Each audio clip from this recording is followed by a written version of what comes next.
मेरे सरकार इरशाद फरमाते हैं, मुरू औलादकुम बिस्सलाह,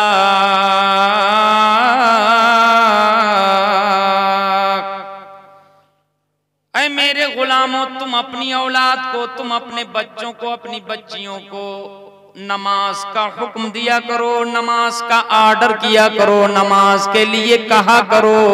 कब कहा करो, किस पीरियड में? वहुम अबनाउ सब'i सिनीन, जब तुम्हारे बच्चे और तुम्हारी बच्चियां 7 साल के हो जाएं, 7 साल की उम्र के हो जाएं। हमारी बात समझ पा रहे हो कि नहीं? अरे इधर मेरी तरफ देखो, समझ में आ रहा है? नहीं आ रहा है? नीचे आ जाएं। आ रहा है ना समझ में? हमारे सरकार ने फरमाया अपनी औलाद को नमाज का हुक्म दो जब वो 7 साल के हो जाएं।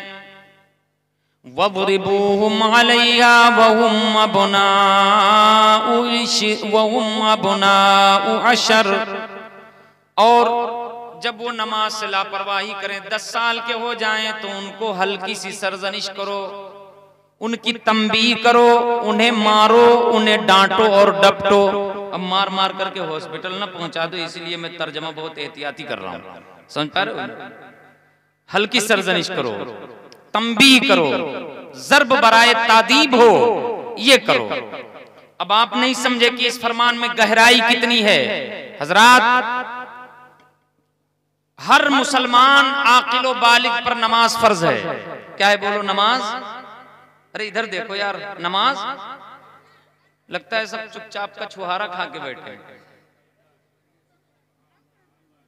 अच्छा कोई बात नहीं, ये बैठे हुए हैं तो ये इनको रोक थोड़े नहीं रहे हैं कि तुम लोग ना बोलो। कभी कभी बातें इसलिए बुलवाई जाती हैं ताकि आपको याद रहे, वरना हम बोलने के लिए काफी हैं अकेले। समझ पा रहे हैं कि नहीं?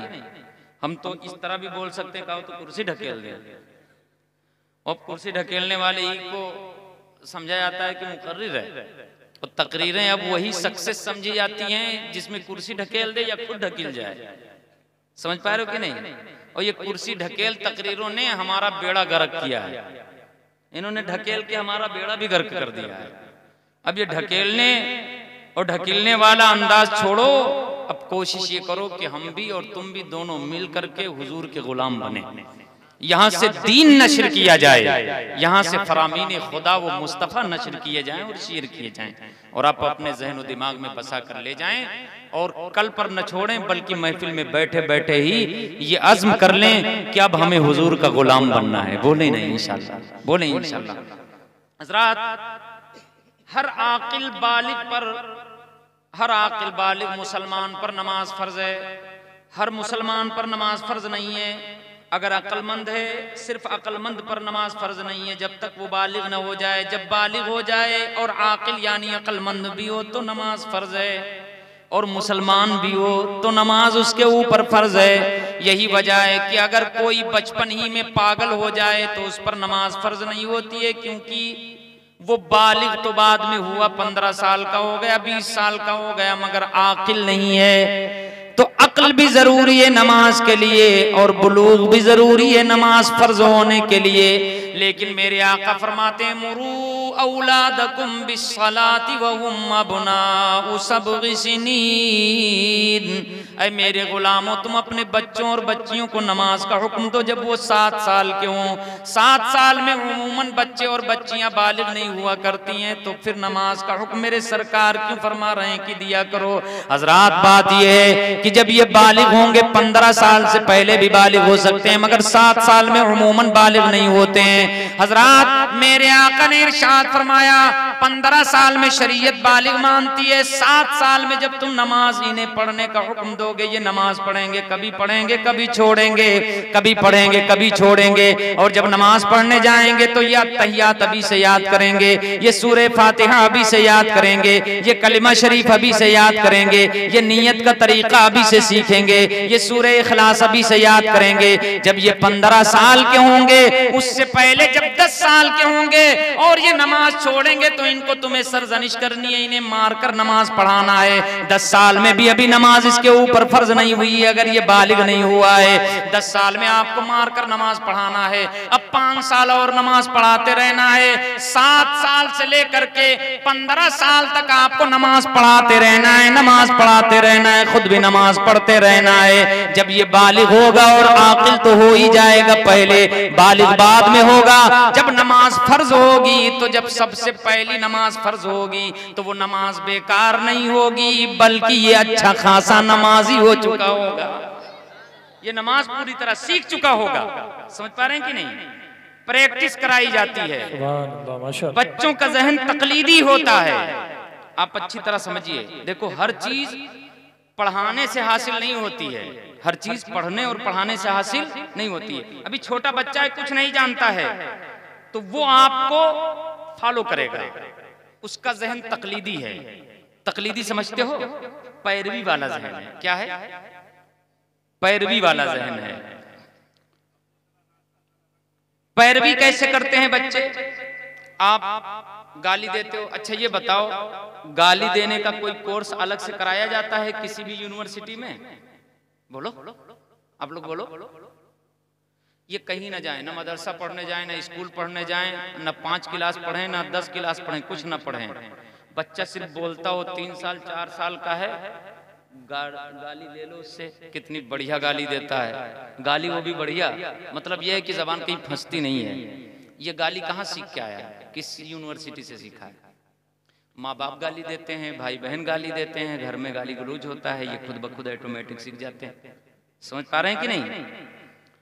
आप ट्रैक्टर चलाते हैं तो आपके ये नन्हे नन्हे नौनिहाल, इनके पास ट्रैक्टर तो निकालने का पैसा नहीं है, ये एजेंसी से कहाँ ट्रैक्टर लाएंगे? तो इनको जो मिलता है माचिस का खोखा, उसमें बांधा धागा, वो पकड़ के घसीटने लगे। आप पूछेंगे भैया क्या कर रहे हो, तो आपका ये नन्हा सा, ये आपका नौनिहाल कहेगा अब्बू ट्रैक्टर चला रहे हैं।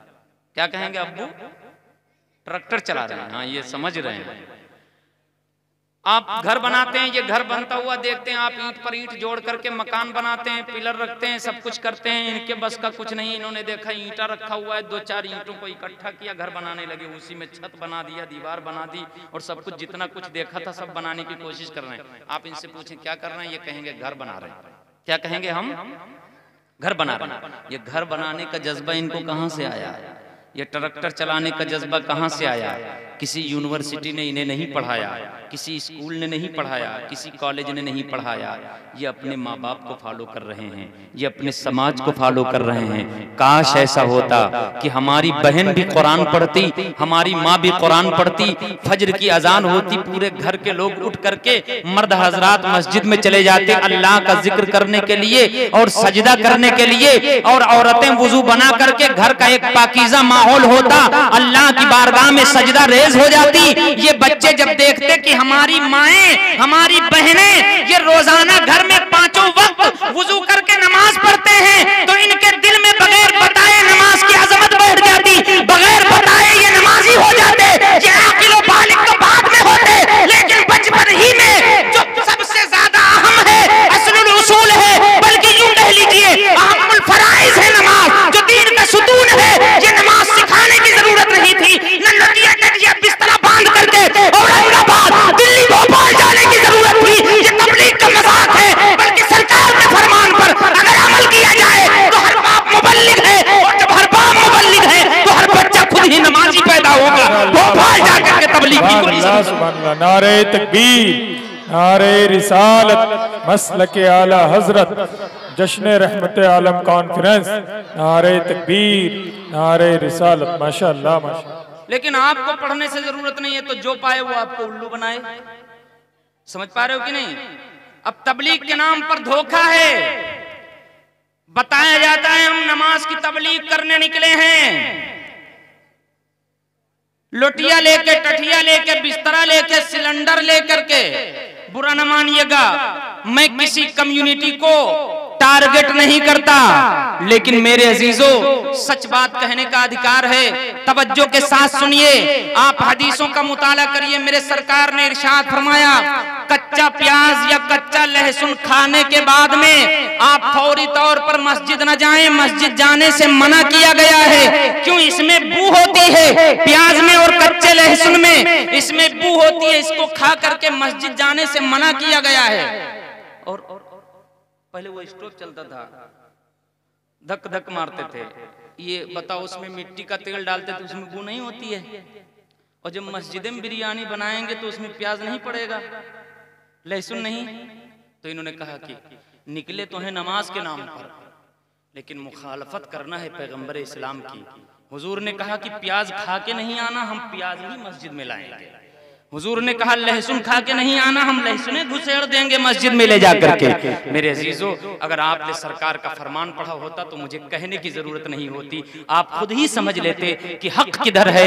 ये नमाज के नाम पर धोखा है। नमाज तो हमें घर ही में पढ़ करके बच्चों को नमाजी बनाना, ये हर बाप और माँ की जिम्मेदारी है। जरा बोले ना सुभान अल्लाह। फिर ये नमाज के नाम पर तमाशा नहीं, हर बाप मुबल्लिग है और हर घर तबलीग करे। और नमाज तो बच्चा घर में सीखे, जैसे वो खाने पीने का सलीका घर में सीखता है। जरा बोले ना सुभान अल्लाह। जैसे वो चलने फिरने का तरीका घर से सीखता है, माँ बाप से सीखता है, इसी तरीके से नमाज भी वो घर से सीखे। सिखाएंगे नहीं इंशाअल्लाह, लेकिन ये पढ़ेंगे नमाज कब पता है? जब आप पढ़ोगे, जब आप। मेरे सरकार के फरमान, सुभान अल्लाह। मेरे आका इरशाद फरमाते हैं, आप हदीसों का मुताला करें, पढ़ करके देखें, आपको मिलेगा कि मुस्तहब ये है कि फर्ज नमाज जमाअत के साथ सुन्नी सहीहुल अकीदा इमाम हो तो उसके पीछे पढ़ी जाए, क्योंकि जमाअत से नमाज पढ़ना वाजिब है। क्या है? जमाअत से नमाज पढ़ना वाजिब है। और फर्ज के बाद सुन्नत, नफल, इसको क्या करें? इसको आकर के अपने घर में पढ़ें। कहां पढ़ें बोलो? मुस्तहब ये है, बेहतर ये है कि सुन्नत और नफल आकर के घर में पढ़ें। घर में क्यों पढ़ें? जब सुन्नत और नफल आकर के घर में पढ़ेंगे तो उसके दो फायदे होंगे। एक फायदा तो ये कि जब नमाज पढ़ेंगे तो नमाज अल्लाह का जिक्र है। अल्लाह ने फरमाया, वाक़िमिस सलात लिज़िक्री, मेरे जिक्र के लिए नमाज कायम करो। जरा बोले ना सुभान अल्लाह। तो घर की नुहूसत खत्म होगी, घर की बेबरकती खत्म होगी, शयातीन के साये खत्म होंगे। शयातीन जो शैतानी माहौल बनाया है वो माहौल खत्म होगा। और दूसरा फायदा ये होगा कि ये आपके नन्हे नन्हे, आपकी ये नौनिहाल जब देखेंगे अब्बू नमाज पढ़ रहे हैं तो इनके दिल में नमाज की अजमत पैदा होगी और ये भी नमाजी बनेंगे। ये भी आपको देख करके नमाज पढ़ने की कोशिश करेंगे और अल्लाह ने चाहा तो बचपन ही से इनके दिल में नमाज की अजमत बैठ जाएगी। ये दो फायदे होंगे। हम ये नहीं कहते कि मस्जिद में नमाज नहीं होगी, बिल्कुल होगी। आप सुन्नत पढ़ें, नफल पढ़ें, जो चाहें वो मस्जिद में पढ़ें, बिल्कुल नमाज आपकी हो जाएगी। मगर बेहतर ये है कि सुन्नत नफल आकर के घर में पढ़ें। अच्छा, जब ये इक़दाम करेंगे तो घर को साफ सुथरा भी रखेंगे। एक साहब 10 बिस्वों में घर बनाए हुए थे, तो मुझे जरूरत पड़ी नमाज पढ़ने की, तो फिर वो पूरे घर में ढूंढते रहे, तलाश करते रहे, लेकिन उन्हें कुछ समझ में नहीं आया कि नमाज पढ़ने की कौन सी जगह तलाश की जाए। फिर मुझे आधा किलोमीटर ले गए मस्जिद में, कहा हजरत यहीं पढ़ लीजिए। समझ पा रहे हो ना? घर बहुत बड़े बड़े हैं, लेकिन पाकी का ये हाल है कि नमाज का हमने कोई इंतजाम नहीं किया है। ये 10 बिस्वा में घर बनाने के बाद में अगर नमाज की जगह न निकल पाए तो क्या मतलब है? कभी हमने अपने घर में कुरान की तिलावत की है, कभी नमाज पढ़ी है? नहीं। घर छोटा भी सब ही हो, लेकिन अगर उसमें नमाज पढ़ी जाए तो अल्लाह बरकतें अता करेगा। बोले ना सुभान अल्लाह। कुरान की तिलावतें की जाएं तो अल्लाह बरकतें अता करेगा। हदीस में है, हुजूर ने फरमाया कि अपने घरों को कब्रिस्तान न बनाओ, अपने घरों को कब्रिस्तान न बनाओ। क्या मतलब?